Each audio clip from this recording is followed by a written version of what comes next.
we have reached an agreement on a 90-day pause. Both sides on the reciprocal tariffs will move their tariffs down 115%. Bon, alors, entente commerciale entre la Chine et les États-Unis en lien avec les tarifs douaniers, on est passé de tarifs de 145 et 125 à du 10 et du 30 Les deux pays s'offrent un sursis de 90 jours à partir de mercredi. Alors, c'est évidemment l'un des sujets qu'on va aborder dans cette chronique américaine avec Piotr Smolar, qui est correspondant du quotidien Le Monde à Washington. Bonjour, Piotr. Bonjour. Alors, cette trêve-là, c'est le fruit de pourparlers qui ont eu lieu toute la fin de semaine à Genève, en terrain neutre. Mais après des semaines de tension, est-ce qu'on peut parler de premiers signes concrets de dégel entre Pékin et Washington dans cette guerre commerciale? Oui, enfin, on peut remettre les deux côtés dos à dos et dire que chacun a fait un geste pour baisser la tension. Mais en réalité, c'est une forme de marche arrière de l'administration Trump extrêmement spectaculaire par rapport aux intentions de départ.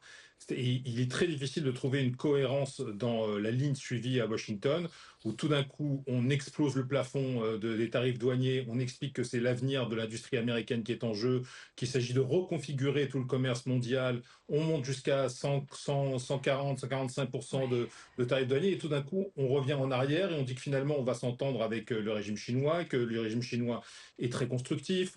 On remet sur la table la question du fentanyl, vous savez, de cette drogue qui est notamment fabriquée par les cartels mexicains avec l'aide de composants chimiques venant de Chine. On dit que les Chinois sont tout à fait prêts à lutter contre. Donc, on est en train, une nouvelle fois, de tout mélanger. Et c'est vrai que c'est... Alors, évidemment, les marchés aujourd'hui sont euphoriques, mais les marchés sont tellement fébriles et aimeraient tellement avoir de bonnes nouvelles que dès qu'il y en a une, ils réagissent avec un excès dans un sens ou dans un autre. Donc bien sûr, les chiffres des marchés sont excellents aujourd'hui, mais ça ne veut pas dire pour autant que l'incertitude est levée. On ne sait pas où va cette administration sur le long terme. Mais est-ce que cette trêve, c'est dû au fait que c'était devenu insoutenable, soit pour la Chine ou pour les États-Unis?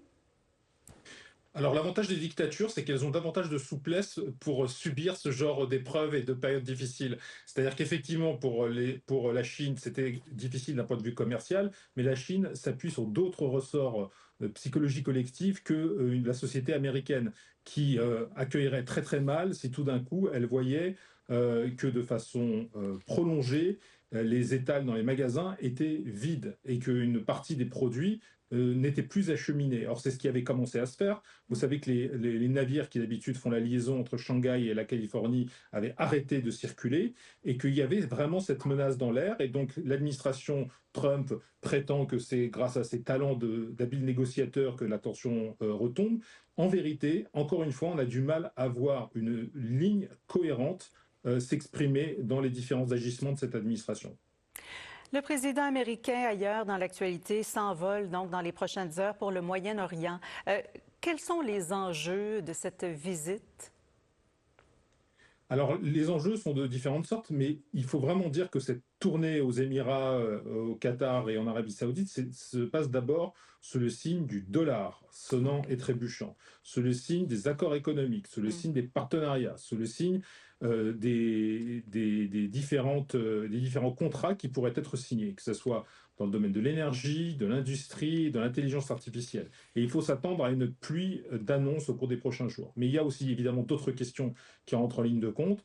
Vous savez qu'il y a un otage américain détenu à Gaza par le Hamas qui devrait être, qui je crois est sur le point d'être libéré, qui s'appelle Dan Alexander. Donc ça, c'est une nouvelle assez formidable, mais il faut signaler que les États-Unis, ce qui est tout à fait exceptionnel, semblent avoir négocié directement avec le Hamas et non plus en passant par des intermédiaires ou même par le gouvernement israélien qui a été cette fois-ci en quelque sorte en simple situation d'observateur.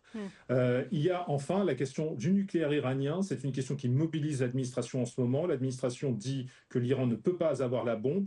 On n'est pas encore tout à fait au clair sur ce que cela signifie en termes éventuellement de programme nucléaire civil pour l'Iran.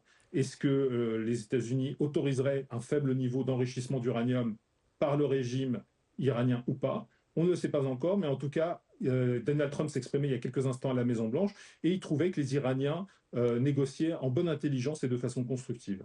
Vous avez fait allusion au cas de ce jeune Israélo-Américain, ce jeune Alexander.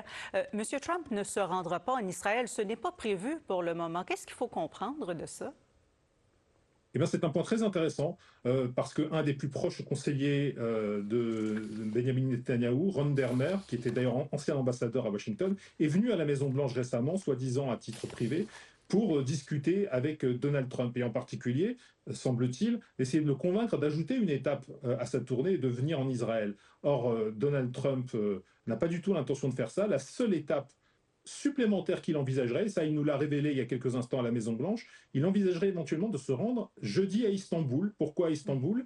Jeudi parce que c'est le rendez-vous qui a été fixé entre Volodymyr Zelensky, le président ukrainien, et Vladimir Poutine, le président russe, pour des négociations de paix. Donc vous voyez, tous les dossiers sont en train en quelque sorte, de se recouper. On ne sait pas d'ailleurs si Vladimir Poutine acceptera de se rendre à Istanbul, mais en tout cas, Donald Trump s'est dit il y a quelques instants prêt à ce détour par Istanbul si son intervention pouvait faciliter la conclusion d'une paix. Bien des enjeux internationaux auxquels s'intéresser dans les prochains jours. Piotr Smolar, vous êtes correspondant pour le quotidien Le Monde à Washington. On vous remercie beaucoup de nous avoir éclairés ce matin. Merci à vous. Au revoir.